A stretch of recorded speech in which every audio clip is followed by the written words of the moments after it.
गुरुदेवांचे आंतरिक दर्शन सावकाशपणे मला होत होते किंवा गुरुदेव करून देत होते असे म्हणूया. काही क्षणापूर्वी ऐकलेला त्यांचा आवाज माझ्या कानात अजूनही घुमत होता. ते ज्ञानाचे प्रदर्शन नव्हते ना पांडित्याचा आविर्भाव होता. त्यात वक्तृत्वही नव्हते. त्या जीवाभावाच्या गोष्टी होत्या, अनुभवातून प्रगटलेल्या. मला तर असेच वाटले की त्यांचे सायंकाळचे बोल ही तत्त्वमीमांसा नसून ते जणू स्वतःचे अनुभवच निवेदन करीत होते. त्यांच्यात काहीतरी दुसऱ्याला ओढ लावणारे सामर्थ्य आहे आणि मी त्याप्रमाणे त्यांच्याकडे आकर्षिला खेचला जात आहे असे मला राहून राहून वाटत होते. गुरुदेवांना समजून घेणे ही साधी गोष्ट नाही याची मला स्पष्ट कल्पना आली. पण असेही वाटले की जर यांच्या सहवासात बरेच दिवस राहता आले तर अत्यल्प का होईना गुरुदेव कोण आहे, कसे आहेत याचे मला आकलन होईल. त्यांच्या इतक्या लोकांवर पडणारा प्रभाव आणि लोकांनाही त्यांच्याबद्दल वाटणारे प्रेम यामागील मर्म काय याचा उलगडा मला हळूहळू का होईना पण आपोआप होत होता. थोडेसे चालल्यावर आम्ही वाळूत बसलो. सायंकाळच्या प्रवचनाबद्दल मी अजूनही विचार करीत होतो. त्यांचा शब्दनशब्द स्मरणिकेत लिहून ठेवायचा, म्हणजे पुढे जरूर लागेल तेव्हा ते वाचता येतील असेही मी मनात ठरवीत होतो. गुरुदेव चेट्टियार यांच्याशी बोलत होते आणि मी श्रोत्याचे काम करीत होतो. तेवढ्यात मी कशाचा विचार करीत आहे असा प्रश्न गुरुदेवांनी मला विचारला. मी ताबडतोब उत्तरलो, तुमच्या प्रवचनाबद्दल. त्यावर ते म्हणाले, आता त्याबद्दल विचार नको. भाषण झाले गेले, त्याचे निर्माल्य झाले. जणू काही विचारलेल्या प्रश्नाचे उत्तरच ते देत आहेत अशा शब्दांत ते पुढे म्हणाले, माधव, तुझ्या समस्या तूच विचारपूर्वक सोडवशील ना तर कोणतेच प्रश्न सुटणे कठीण नसते याचा तुला अनुभव येईल. फक्त प्रश्नाबद्दल विचार करताना माणसाने स्वतःबद्दल प्रामाणिक असायला हवे व खऱ्या तळमळीने प्रश्न सोडवण्याची जिद्द हवी. मी म्हटले, थोडक्यात म्हणजे गुरुदेव, तुम्ही गुरु व त्यांनी दाखवलेले मार्ग यांच्याबद्दल निषेधच व्यक्त केलात आज. पण मला ते आवडलेही नाही आणि तितकेसे समजलेही नाही. मी काय बोललो हे समजण्याचा तू प्रयत्न करीत आहेस की तू जे आतापर्यंत वाचित आलास किंवा 4 जणांकडून ऐकलेस त्या संदर्भात माझे बोलणे तू तोलीत मापीत बसला आहेस? गोंधळ होतो तो यामुळेच. मी मघाशी सांगितल्याप्रमाणे श्रवण कसे करावे, ऐकावे कसे हे जर तुला कळू शकले असते तर तू आता जे म्हणत आहेस ते म्हणाला नसतास. गुरु आणि गुरुपदेश यांना आता काहीच अर्थ उरलेला नाही. स्वतःवरची जबाबदारी टाळण्याकरिता या गोष्टींचा सध्या उपयोग केला जात आहे, केवळ पळवाट म्हणून, सुटका म्हणून. भौतिक नफ्या तोट्याच्या माध्यमाने, आरामविरामाच्या कल्पनेने केवळ या 2 शब्दांचे सध्याच्या ऐहिक जीवनात मूल्यमापन केले जात आहे. खरी गोष्ट अशी आहे की गुरु शोधावा लागत नाही, की तो पसंत करायचा नसतो, तर गुरु स्वतः आपला शिष्य पारखून निवडत असतो. त्याचे अज्ञान नाहीसे करण्याकरता तो त्याला ज्ञानदान करतो. असे भाग्य ज्या शिष्यांना मिळते ते शिष्य गुरुला जीवनात आणि आपल्या आयुष्यात सर्वोच्च स्थान आपणून देतात आणि त्याच्याकरिता कसलाही त्याग करायला लागला तर ते मागे पुढे पाहत नाहीत, कारण गुरुकृपा प्रसादामुळे तो त्याग पदार्थ वाटतो त्यांना.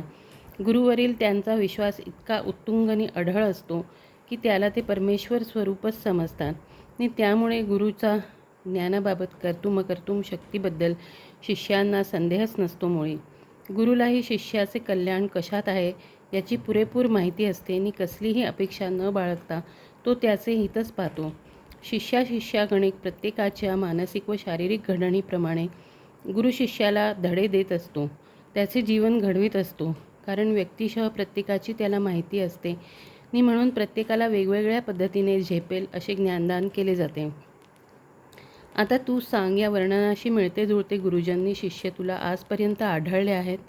मी याबाबतचे अज्ञान कबूल करून म्हटले, तुम्ही म्हणता ते खरेही असेल, कारण गुरुनी शिष्य या परंपरेचा मला काहीही अनुभव नाही. आम्हाला घरी परतायला उशीर झाला. जेवणे उरकल्यावर गुरुदेव म्हणाले, माधव, तू आता विश्रांती घे.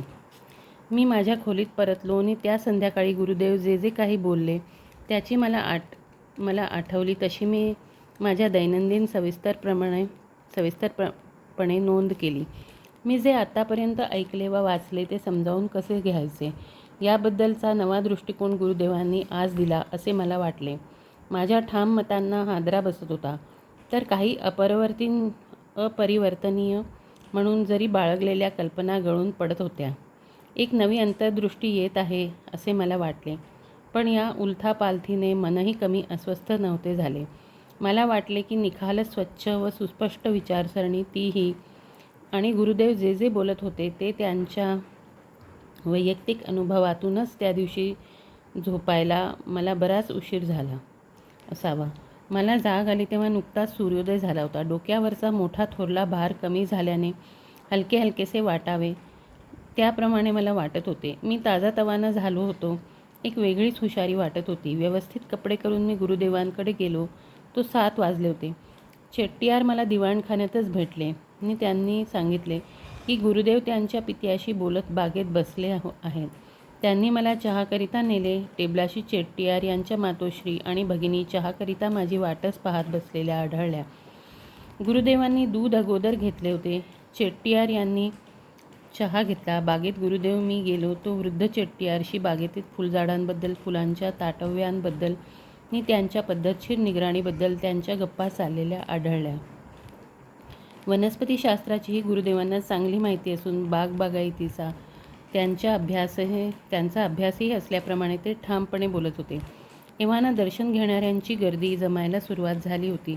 म्हणून चेट्टीयार दिवाणखान्यात चलावे असे म्हणत होते. पण गुरुदेवांनीच सुचविले की बागेत एखाद्या झाडाखाली बसणेच त्यांना आवडेल.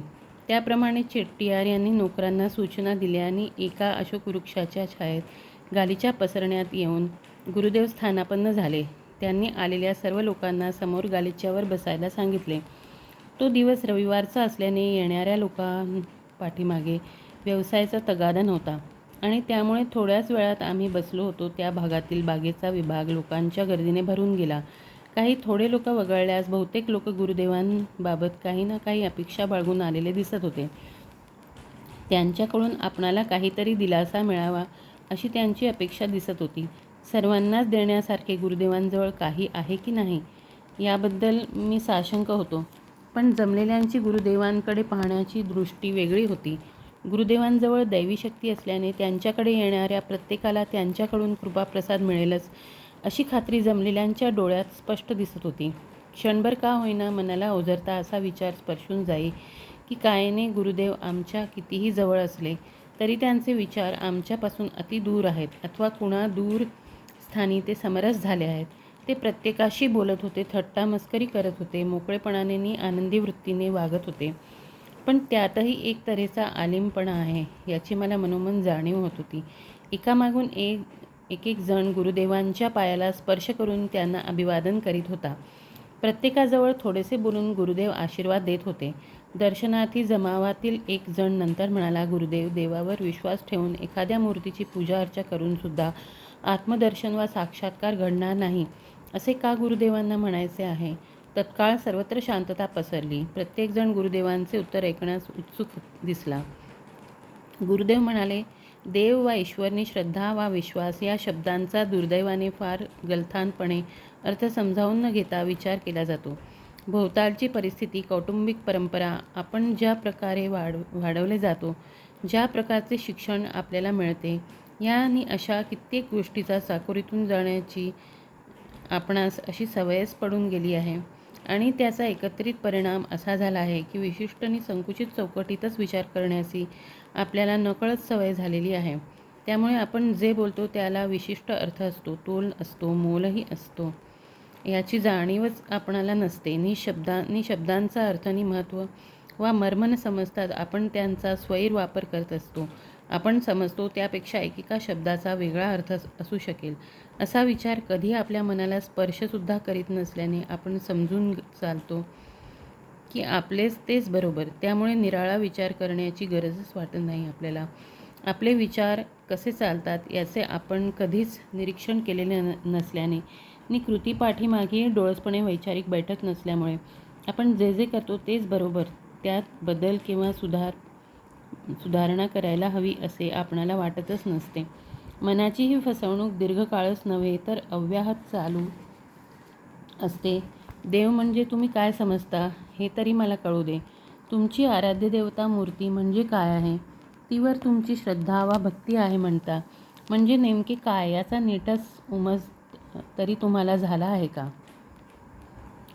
उत्तराकरिता न थांबता गुरुदेव म्हणाले, तुमची या बाबतीत विचारसरणी कशी चुकीची आहे, विचारशून्य आहे, याची चर्चा करण्यात मी वेळ घालवू इच्छित नाही.